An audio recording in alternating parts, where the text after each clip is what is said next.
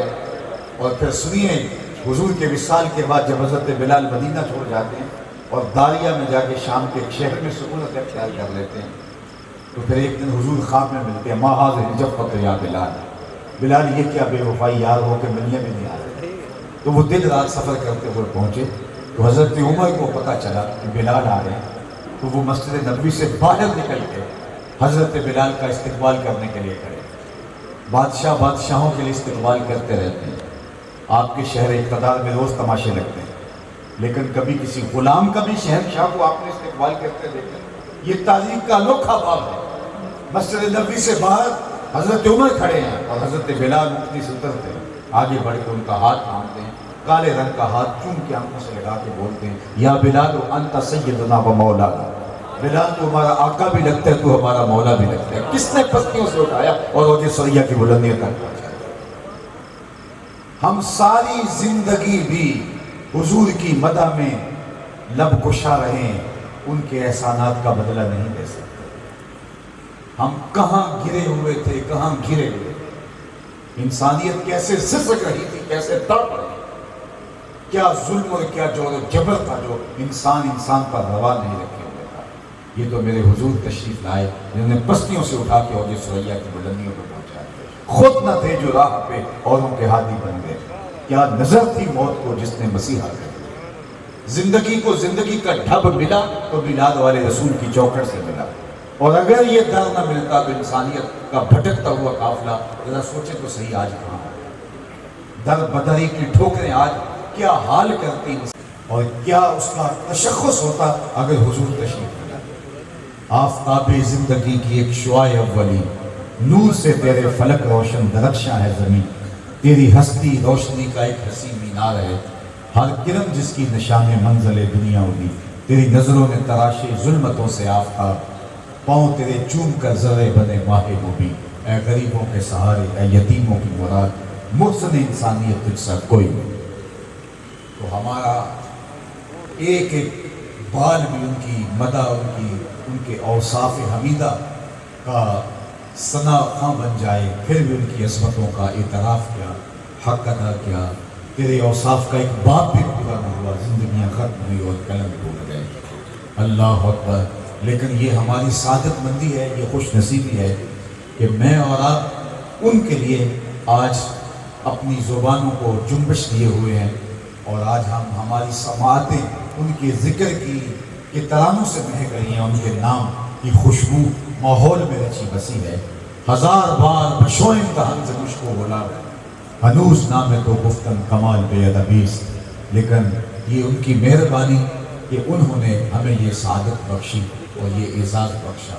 میں آپ سے آخری بات عرض یہ کروں گا، جس نبی کی محبت ہمارے سینوں کا خزینہ ہے، اور جس کا ادب اور جس نبی کا پیار اور جس کی مدح خوانی آج ہماری زندگی کا اعزاز ہے، اور ہم نے تو بچپن سے ہی اپنے ماں باپ سے یہ ترانے سنے ہیں۔ اللہ اکبر۔ حضور کی آمد کے انتظار میں نبیوں نے زندگیاں گزاری ہیں۔ 12 نبیوں کا تذکرہ ملتا ہے جنہوں نے حضور کی امت میں ہونے کی آرزویں کی۔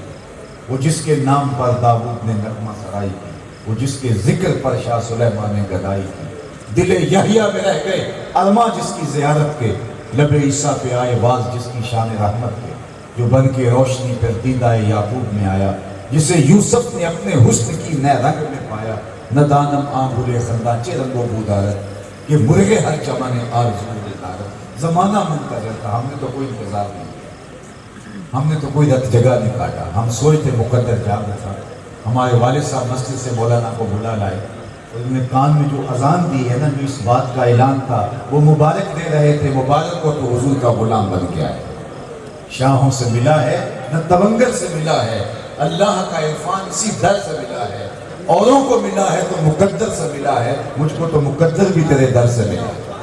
میری خوش قسمتی میں تیرا امت. تو اس لیے یہ جو اعزاز ہمیں نصیب ہوا، یہ عزت جو ہمارے حصے میں آئی، کنتم خیر امت اخرجت للناس، یہ آپ کو مجھے کہا گیا ہے. میں ذرا اپنے گریبان میں اتر کے دیکھوں، جھانک کر کے دیکھوں، میں اس قابل ہوں کہ یہ اعزاز میرے نام کیا جائے. لیکن اصل بات شرف کی نہیں، شرف مکان کا نہیں ہوتا، شرف مکین کا ہوتا. حضور کے صدقے سے ہمیں یہ اعزاز ملا کہ ہم خیر امت قرار پائے، بہترین امت قرار پائے. تو اب اس کا تقاضا کیا ہے؟ ہم اپنے آقا کے لائے ہوئے نظام حیات کو اپنی زندگیوں میں اتاریں. صرف ہمارا عشق ہماری زبان کی نوک پہ نہیں رہنا چاہیے، ہمارے سینے کے اوپر لگے ہوئے بیج تک محدود نہیں رہنا چاہیے، ہمارے تڑپتے گرجتے نعروں میں ہی ہمارا عشق نہیں ہونا چاہیے. یہ سب چیزیں عقیدتوں کے رنگ ہیں، میں ان کا منکر نہیں، لیکن ہماری محبت، ہمارا عشق رسول ہمارے قلب و جاں کی رگ رگ کے اندر، ہمارے رویوں کے اندر، ہمارے طرز معاشرت کے اندر اور انداز حیات میں ہوتا ہے. میرے استاد فرمایا کرتے تھے یہ نہ ہو لوگ تمہیں پوچھیں تم کون ہوتے ہو، تمہیں بتانا پڑے صاحب مسلمان ہوتے ہیں. یہ دیکھو مذہب کے خانے میں اسلام دیکھا ہے. آپ فرمایا کرتے تھے نہ پوچھنے کی نوبت آئے نہ تمہیں بتانے کی ضرورت ہے. تمہاری وضاحت، طرز زندگی، انداز معاشرت ایسا ہونا چاہیے. تم دور سے چلے آ رہے ہو، لوگ ہیں وہ دیکھو حضور کا غلام آ دور آنکھوں میں تو چہروں پہ اجالے ہوں گے، مصطفیٰ والوں کے انداز نرالے ہو. حضور کا عشق رگ و ریشہ کے اندر یوں ماہو نفوذ ہو. اللہ اکبر. یار میں اور آپ تو حضور کی محبت کا، حضور کے عشق کا دعویٰ کرتے ہیں. عشق تو بہت بڑی قوت کا نام ہے، عشق تو بہت بڑی طاقت کا نام ہے. اچھے مسلمان بن جانا بھی بہت بڑی طاقت ہے. عاشق اپنے آپ کو قرار دینا، یہ تو انتہائی درجہ ہے محبت کا.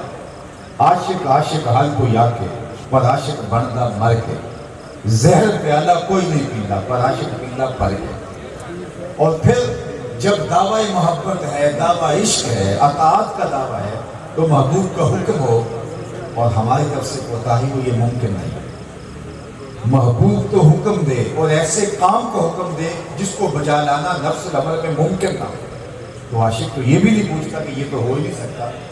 محبوب نے کہہ دیا، اس نے تیشہ کندھے پہ رکھا اور پہاڑوں کو کھودنے نکل گیا کہ یہاں سے دودھ کی نہر نکال کے لاؤں گا. یہ نہیں پوچھتا پہاڑوں سے دودھ تو نہیں نکلا کرتا، لیکن اس نے یہ نہیں پوچھا. اس نے کہا محبوب نے کہا ہے میں کر گزروں گا. اور ہم تو جس کو محبوب مانتے ہیں وہ تو خدا کا بھی ہے.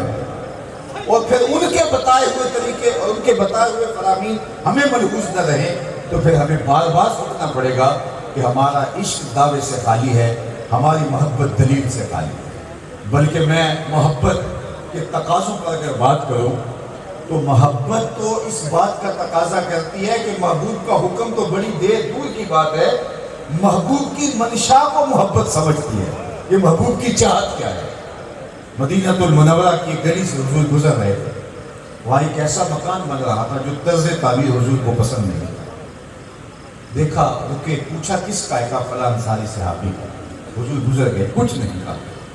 کوئی اس صحابی کو ملا، کہا حضور علیہ السلام گزرے تھے، تیرا مکان دیکھا تھا. حضور کے چہرے پہ پسندیدگی کے آثار ہم نے نہیں دیکھے. اس نے کہا اچھا کہا. ہاں. اس نے کدال پکڑا اور اس مقام کو زمین بوس کر. 2-4 دن کے بعد دوبارہ گزر ہوا تو ملبے کا ڈھیر پڑا ہوا تھا. فرمایا اس صحابی کو بلایا گیا. کہا میں گزرا تھا، تیرا مکان دیکھا تھا اور آج ملبے کا ڈھیر دیکھ رہا ہوں، کیا ہوا؟ عرض کی حضور میں نے گرا دیا. فرمایا کیوں؟ عرض کی سنا تھا آپ کو پسند نہیں، سنا تھا آپ کو پسند نہیں.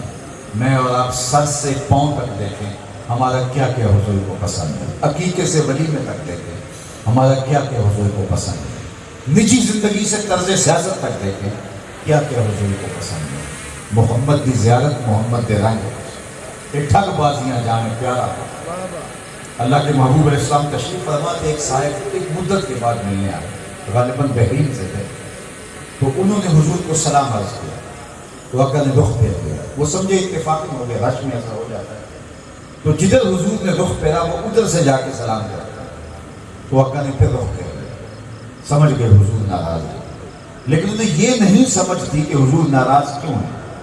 تو وہ صحابہ سے پوچھتے پھر رہے ہیں کہ حضور ناراض لگ رہے ہیں، لیکن ہمیں یہ معلوم نہیں کہ ناراض کیوں ہے. تم بتا سکتے ہو کہ ناراض کیوں ہے؟ ہمارا بڑا ناراض ہو جائے اور ہمیں پتہ نہ ہو تو ہم خود ناراض ہو جاتے ہیں. لیکن وہ صحابہ سے پوچھتا پھر رہا ہے کہ آپ بتا سکتے ہیں کہ حضور کی ناراضگی کا سبب کیا ہے؟ انہوں نے غور کیا, کہا یہ تم نے جو سونے کی انگوٹھی پہن رکھی ہے شاید ناراضگی کا سبب یہ ہو, چونکہ آقا کریم اس کو آتش دوزخ کا انگارہ قرار دے چکا. آگے بڑھا, انگوٹھی اتار کے حضور کو پیش کرتے ہوئے کہا حضور آپ اس وجہ سے ناراض ہیں, یہ رہی. آقا کریم نے پکڑی اور یوں پھینک, ناراضگی کی وجہ یہی. بیٹھ گیا, مجلس چلتی رہی. اختتام کو مجلس پہنچی, لوگ پلٹنے لگے تو یہ صحابی بھی واپس اٹھ کے لانے لگے. تو کسی نے اشارہ دیا وہ انگوٹھی تو اٹھا لو, تم تو نہیں پہن سکتے لیکن تمہاری بیوی تو پہن سکتی ہے.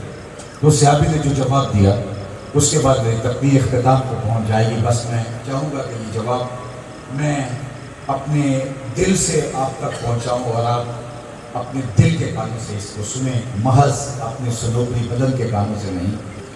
اللہ اکبر.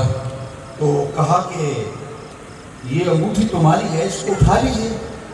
تو صحابی نے جو جواب دیا, میں اور آپ اس دائرے میں اپنی محبت کو, اپنے عشق کو, اپنی عقیدت کو, اپنی مسلمانی کو کرتے ہیں. کہا یہ اٹھا لیجیے, شرعاً تمہارے لیے سونا پہننا واقعتاً جائز نہیں, لیکن تمہاری بیوی تو پہن سکتی ہے اور یہ ملک تمہاری ہی ہے, اس کو اٹھا لیجیے. تو صحابی نے جواب دیا واللہ لا آخذہ وقد طرحہ رسول اللہ صلی اللہ علیہ وآلہ وسلم. اس نے کہا اللہ کی قسم میں اس کو کبھی نہیں اٹھاؤں گا جس کو میرے حضور نے پھینک دیا. پڑا رہے, سونا ہے, چاندی ہے, ہیرا ہے, لال ہے, موتی ہے, بکھراج ہے, جو بھی ہے پڑا رہے, نہیں اٹھاؤں گا. جس کو میرے حضور نے پھینک دیا ہے میں اس کو نہیں اٹھاؤں گا. مجھے اور آپ کو دھیان کر کے دیکھنا ہوگا, کوئی ایسی عادت کو نہیں اٹھائے پھر رہے جس کو حضور نے پھینک دیا, کوئی ایسا رویہ تو نہیں اٹھائے پھر رہے جس کو حضور نے پھینک دیا, کوئی ایسی دوستی تو نہیں اٹھائے پھر رہے, کوئی ایسی رشتہ داری تو نہیں اٹھائے پھر رہے, کوئی ایسا کاروبار تو نہیں اٹھائے پھر رہے, کوئی ایسا انداز تکلف تو نہیں اٹھائے پھر رہے جس کو حضور نے پھینک دیا ہے. میں اپنے اندر اتر کے دیکھوں, آپ اپنے اندر اتر کے دیکھیں. اقبال نے کہا تھا کیوں بنا میں مصطفیٰ خانم دروں, از خجالت آدمی گردن وجود, عشق بھی گوید کے محکوم ہے, سینہ تو از بتا مانند دیر, تا نداری از محمد رنگ و بو, از زبان خود میالہ نام ہو. کہ اگر ان کا رنگ ڈنگ اختیار نہیں کرتا تو اپنی زبان سے ان کا نام بھی میلا نہ کرتا. ان کے سانچے میں, ان کے پیار کے سانچے میں ڈالنا ہوگا. اور میرے حضرت نے کیا خوب کہا تھا کہ یاری لا تم پاک نبی سنگ اے پر پوری یاری, فیض درود قبول ہے تیرا لکھ نالوں ایک باری. تو آئیے میں اور آپ اپنی زندگی کو ان کے بتائے ہوئے طریقے کے مطابق ڈھال جائیں اور اپنے آپ کو اس انداز سے مرتب اور منظم کریں کہ ہم دور سے دکھائی دیں کہ ہم حضور کے عاشق ہیں. میں اگر عاشق رسول کہلاتا ہوں تو پھر میں اگر دودھ دہی بھی بیچتا ہوں تو لوگوں کو پورے تیقن کے ساتھ خریدنا چاہیے کہ یہاں تو پانی کی ملاوٹ نہیں ہو سکتی, یہ تو حضور کا عاشق ہے. میں اگر جو بھی کاروبار کرتا ہوں لوگوں کو یقین ہونا چاہیے یہاں تو وہ ملاوٹ نہیں ہو سکتی, یہ تو حضور کا عاشق ہے. لیکن میری زبان اگر دعویٰ عشق رسول رکھتی ہے, میرا عمل اس کی مخالفت کرتا ہے, تو میاں یہ ہم کس کو دھوکہ دے رہے ہیں. تو آئیے میں اور آپ اپنی زندگی کو حضور کی محبت کے سانچے میں ڈالیں. ہمارا ظاہر بھی بتائے کہ ہم حضور کے غلام ہیں, ہمارا باطن بھی بتائے ہم حضور کے غلام ہیں. اللہ عشق رسول کی دولت بیدار ہمارا سرمایہ حیات بنائے, اور وہ عشق جو عمل سے ہم آہنگ ہو, وہ عشق جو ہے وہ اطاعت اور فرما برداری اور انقیاد سے ہم آہنگ ہو, وہ اللہ ہم سب کو نصیب فرمائے.